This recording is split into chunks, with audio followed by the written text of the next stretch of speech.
Hoje é um bom dia para um milagre. Gurias! Bom, com vocês, iniciando mais um vídeo por aqui. Já de início, já peço para ti, curte, comenta, compartilha, né? Esse vídeo ele é um pouquinho diferente dos vídeos que eu já postei por aqui. Hoje vai ser um vídeo, pelo que vocês leram aí, né, no título. Ele vai ser um vídeo diferente, ele é um vídeo de testemunho, né, contando um pouquinho de tudo aquilo que Deus já fez nas nossas vidas, né? E a própria palavra de Deus, ela diz para nós que nós devemos pensar nas coisas boas que o Senhor já fez por nós. Porque é isso que nos dá o combustível, é isso que nos dá as experiências, é isso que nos alimenta, amiga. É isso que nos ajuda no dia a dia. E também contar uns aos outros, né? Para que possa fortalecer a fé, não somente a nossa, né? As coisas que a gente passa, mas também a fé dos nossos irmãos, a fé das pessoas que nos servem, né? Deus faz maravilhas nas nossas vidas e através de nós também. Então é por isso que eu tô gravando esse vídeo. Já de início também já peço perdão pela minha voz, ainda tô me recuperando, como eu falei no outro vídeo, me recuperando de resfriado e um monte de coisa nada. Mas é isso, meninas, e bora pro vídeo. Em 2016, né, eu tava grávida do Elias e nós estávamos num mercado, né? Naquilo, nós entramos num corredor e eu fui mais à frente e o Lua ficou pra trás. Ele encontrou um moço, né? Começaram a conversar. O moço começou a contar pra ele a sua história de vida. O moço disse assim pra ele que eles não podiam ter filhos de início, né? Ele também era cristão e eles não podiam ter filhos. E pela graça de Deus, a esposa dele havia engravidado, né? A menina nasceu com alguns problemas, mas deu tudo certo depois.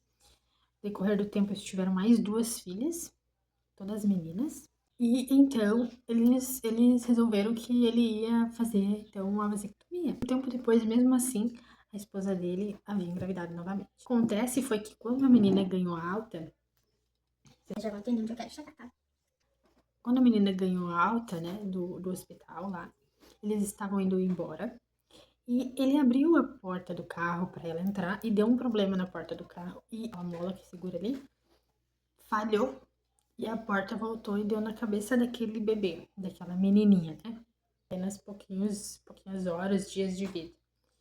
E aquela criança foi parar na HPS Porto Alegre, ele contou tudo e que até tinha mudado o nome da menina para Vitória. E que Deus tinha dado Vitória para eles naquele momento que eles estavam vivendo. E que hoje, né, naquele dia, naquela época, ela já era uma grande menina, já estava já uma criança grande e que, graças a Deus, nunca tinha tido problema algum. Ele nos contou essa história, né? E o Lua depois veio e me contou com mais detalhe, porque eu tava de longe, então eu não ouvi muito bem, né? Só vi de relance, assim. Ele me contou depois, glorificou a Deus por aquele testemunho que aquele homem dentro do mercado nos trouxe. Dias depois, quando eu fui ganhar o Elias, eu tive eclâmpsia, então foi algo muito grave que aconteceu. E lá, quando eu tava naquele momento, né? A primeira coisa que ele se lembrou foi daquele moço falando, testemunhando no que Deus havia feito, né, na vida dele. A gente achava que esse testemunho, esse encontro com esse rapaz, ele havia dito aquelas coisas para que a gente pudesse confiar em Deus naquele momento. Que aquele moço apareceu para nós como um anjo do Senhor, né? Para nos fortalecer para aquilo que iria vir, né? Que era o parto do Elias. Tempo depois, quando eu engravidei da Rebeca, tudo que a gente passou, né? Foi uma fase assim de coisas assim que não tem nem sentido. Mas a gente ouviu sim muitas coisas. Quando eu ganhei ela, graças a Deus deu tudo certo, né? Eu tava muito angustiada, como já falei no outro vídeo, né? Eu demorei muito para ganhar ela. Eu já tava de 41 semanas, então já tava muito cansada. Eu ganhei ela, então, né? Tivemos o problema da amamentação, né? Ela ficou, por um período ali, o primeiro mês, ela ficou desnutrida. Lá, quando ela nasceu bem grandinha, mas ela perdeu 300 gramas, que é o limite, né, de desnutrição lá. Mas foi o que eles me explicaram, né, que ela tinha perdido muito peso e não era só inchaço. Quando nós fomos para casa com ela, eu tive muito problema para amamentar, eu tive sangramento no seio, ela era muito esfomeada e eu era muito cabeça dura, não deixava ninguém dar leite, outro tipo de leite para ela, então eu sofri bastante com essa questão. Eu, mesmo tendo meu segundo filho, eu fui muito imatura na época. Sofri bastante também nesse período. Graças a Deus, com muita oração, nós vencemos essa parte. E ela, depois de um mês e meio, quase 2 meses, ela começou a ganhar peso. Não precisou, né, fazer nenhum tipo de acompanhamento, porque porque tava tudo certo. Ela começou a ganhar peso, meu leite começou a descer bastante e também meu seio sarou. E graças a Deus ela conseguiu ser amamentada da maneira correta. Esse tempo a gente passou muitas coisas assim, milagres financeiros, milagres extraordinários. A gestação do Josué, quando eu descobri a gestação dele, eu fiquei muito sentida. Mas por que sentida, né? Acabou que eu nem expliquei muito. Como eu falei, quando eu engravidei do Josué, o meu medo maior era aquele problema que eu tinha tido lá da gestação do Elias vir à tona, acontecer de novo, meu corpo já não era mais o mesmo, eu tinha medo dos outros dois, eu acabar machucando eles, eu não digo machucar fisicamente, mas machucar sentimentalmente, né? Afinal de contas, são 3 crianças, amar 3 crianças, né? Dividir meu coração em 3. Era esse tipo de medo que eu tinha. E então, né, foi quando a gente começou a fazer os tratamentos ali e demos início ao pré-natal. A médica, como eu falei no outro vídeo também, ela me xingou, ela disse, não sabia Tu não podia engravidar, como que isso vai acontecer? Né? Tu tem que se cuidar por todos os problemas que tu já teve. Então, esse tipo de coisa, entendi? Esse tipo de coisa. Ouvi de novo os médicos falando, ouvi de novo as pessoas falando algumas coisas que não, né, não tem muita lógica às vezes. Ah, mas outro, esse tipo de coisa, assim, eu não tava com o meu emocional pronto pra enfrentar de novo. Depois a gente começou um acompanhamento mais de perto, mais especializado também, né? Tive que fazer inúmeros exames pra ver se estava tudo bem, né? Exames assim que eu nem sabia que existia. Eu tive que fazer. E eu precisei, né? Ter todo esse cuidado, todo esse acompanhamento, né? Já era a terceira cesárea, então era muito mais delicado. Eu sentia dores durante a gestação. Tinha dias que eu tinha que ficar deitada, porque ele, por incrível que pareça, ele foi o que menos eu engordei. O Elias foi o primeiro e foi o que eu mais engordei. Engordei 22 quilos do Elias. Da Rebeca eu engordei 16 quilos. E do Josué eu engordei 11 quilos. Então, assim, mas o Elias mais foi inchaço pela questão já da doença que tava ali batendo na porta, mas a médica não deu muita importância. Mas enfim, né, como eu tava falando, então, entrei em trabalho de parto, fomos pro hospital e lá tinha uma doutora lá. A cesárea dele estava marcada pro dia 16 de maio, quando eu fechava as 39 semanas. Nesse dia 13, foi o dia então que eu acordei ruim, acordei me sentindo mal, e por muita insistência do Luan, então eu fui, né, pro hospital. Chegando lá, tinha essa doutora, e ela me olhou lá, tudo, e disse assim, eu vou pedir para as meninas te prepararem, então, para que a gente possa te levar. Durante todo o momento, eu tava, assim, ó, morrendo de medo. Porque eu tinha sonhado naquele dia, para amanhecer aquele dia. Eu tinha sonhado que a minha bisavó tinha trazido uma roupa para mim e sair do hospital. Minha bisavó, detalhe, né, já é falecida, então eu tava morrendo de medo. Tava morrendo de medo, eu não queria nem ir pro hospital, né? Mas eu fui com muito medo de não sair de lá. E tá ali 100% com a minha mente ligada no parto. Quando o Lu entrou, eu fiquei mais aliviada, porque eu tava me sentindo mais segura, né? Me sentindo mais segura com ele estando ali, né? Eu tava morrendo de medo.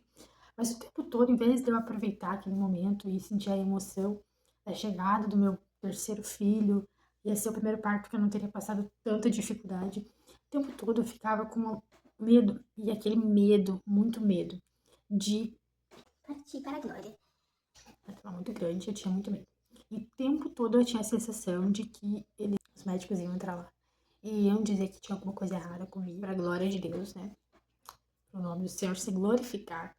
Eu saí de lá bem e tudo certo, né? Josué nasceu gordinho, nasceu tudo bem. Pós-parto foi um pouco delicado, mas passou. Mas enfim, passou. Tudo certo, tudo beleza. Eu estudei mais, me preparei mais, porque maternidade, querendo ou não, a gente tem que estudar para ser mãe, a gente tem que se aperfeiçoar, ainda mais hoje em dia que tem tanta ferramenta aí que pode nos ajudar. Então, passou, né, esse período de primeiro ano ali, de primeira convivência, vieram outras situações, como ciúme entre eles, briguinhas, coisinhas assim, né, que é bem natural isso acontecer. Se tu tá passando isso aí, amiga, é bem natural. E parece às vezes que quanto mais tu tentar enfrentar, mais vai acontecer, mas tudo passa, né? Tudo passa, eles amadurecem, só a gente também ter paciência. E enfim, passou esse período então, né, do primeiro ano, muito feliz, né, com ele e tudo. Um dia essa coisa aconteceu, vou falar bem por cima também. Um dia nós estávamos na casa da minha sogra e eu fui dar banho na Rebeca e tudo mais, e ele muito agitado, né? No banho na Rebeca e eu vi aqueles gritos, mas gritos assim horríveis, né? Que era a minha sogra gritando e o meu filho tinha caído, né? O meu bebê tinha caído na piscina. Eu saí correndo, não sabia o que eu fazia. Foi quando eu cheguei, então, na porta que dá acesso para a piscina e eu enxerguei ela tirando ele de dentro da água. Sabe quando tu molha um pano, uma boneca de pano, assim, e ela fica pesada, mole, estranha, assim ele tava. Tava roxo, preto, tava verde, tava tudo quanto a coisa, já tava inchado. E ela tirou ele, então, da água, né, daquele jeito. E eu enxerguei aquilo e peguei e ele no colo, né? Quando a gente pega um recém-nascido com todo cuidado, tem coisa que eu nem me lembro porque foi tudo tão rápido, mas ao mesmo tempo, assim, parece que o tempo parou, sabe? Uma coisa fora do comum. E foi quando então eu peguei ele no meu colo, assim, né?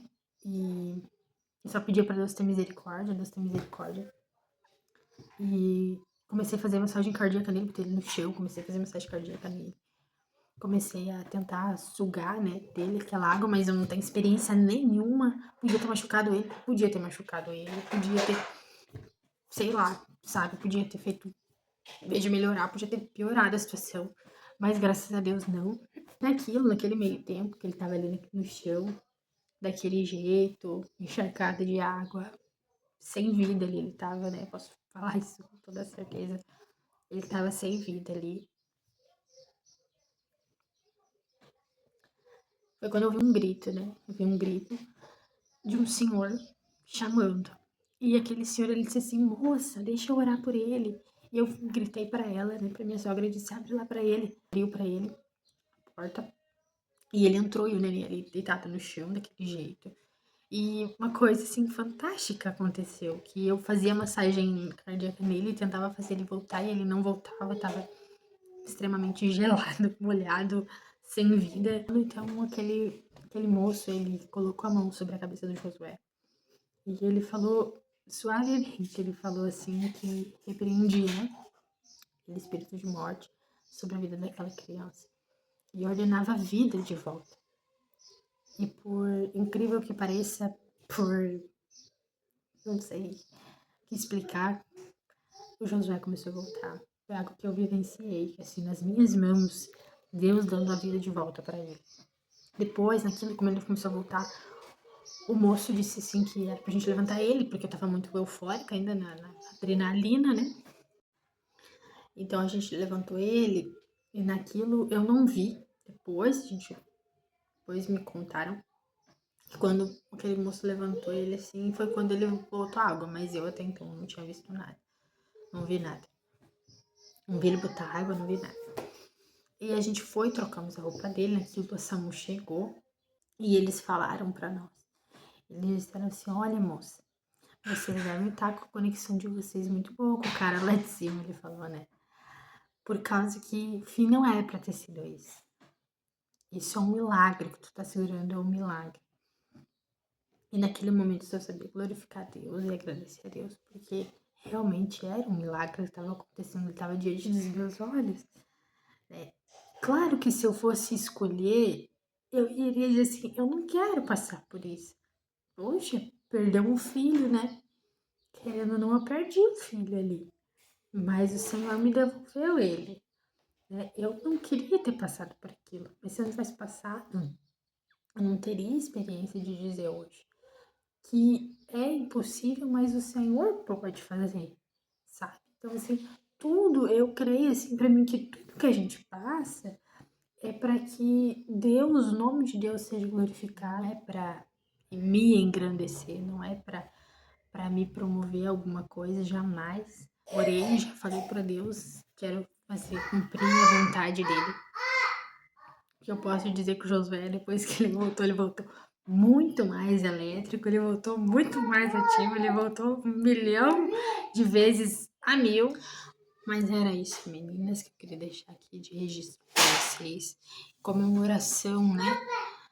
desse primeiro mês que o Senhor nos devolveu a vida de Josué. E também testemunho, né? Nós só temos a agradecer ao Senhor, porque podia ter sido um mês, né? Aí de luto.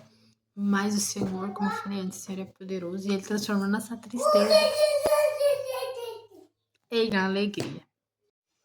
Mas era isso então, meninas, que eu queria deixar pra vocês, esses testemunhos, deixar pra vocês aí esse vídeo de registro, então, né? Desses momentos que a gente passou e que também, qual que é o meu intuito, né? Com esse vídeo, é que mais pessoas possam ser alcançadas, que a tua fé aí do outro lado, né? Seja aumentada através desse testemunho. E eu não sei o que aconteceu na tua vida, o que acontece nos teus dias, mas que o Senhor possa crescer na tua vida. Meu intuito aqui é te ajudar, né? Não sou a pessoa mais inteligente do mundo, eu não sou a pessoa mais perfeita, não sou a pessoa, né? Perfeita. mas eu sei que existe um Deus que sim é perfeito, que Ele sabe tudo que Ele faz. E voltando lá no início do vídeo, isso, aquele homem contou para nós, né? Isso fez com que até hoje a gente contasse, né? Aquele testemunho fez a gente até hoje a pensar naquilo e pensar assim, ah, Deus é poderoso, Deus fez por ele, Deus vai fazer por mim também. E é isso que eu desejo para ti. Desejo que tu ouça esse testemunho e que tu possa se fortalecer quando tu tiver uma adversidade, alguma coisa, tu possa se lembrar desses testemunhos, para que a fé e a esperança cresça também no teu coração. Tá bom, meninas? Era isso que eu queria ter deixado para vocês. Eu espero que vocês tenham gostado do vídeo. Deixa aqui nos comentários algo extraordinário que Deus já fez por ti. Talvez algo pequeno para ti aos teus olhos, mas para outros pode se tornar muito grande. E também curte aqui. E se tu te inscreveu, já é inscrito, ativa o sininho para notificação. Compartilha, amiga, compartilha para que a fé de outras mães também, outras pessoas também possam ser fortalecidas. Tá bom? Era isso, meninas. Beijo! Tchau! E aí, justamente aquele dia eu acordei, né? Com essa frase no meu sentimento, no meu pensamento. Hoje é um bom dia para um milagre. Aconteceu tudo aquilo, né? Depois que aconteceu tudo o que aconteceu, eu via que Deus já estava me preparando meu sentimento, meu psicológico para aquilo ali.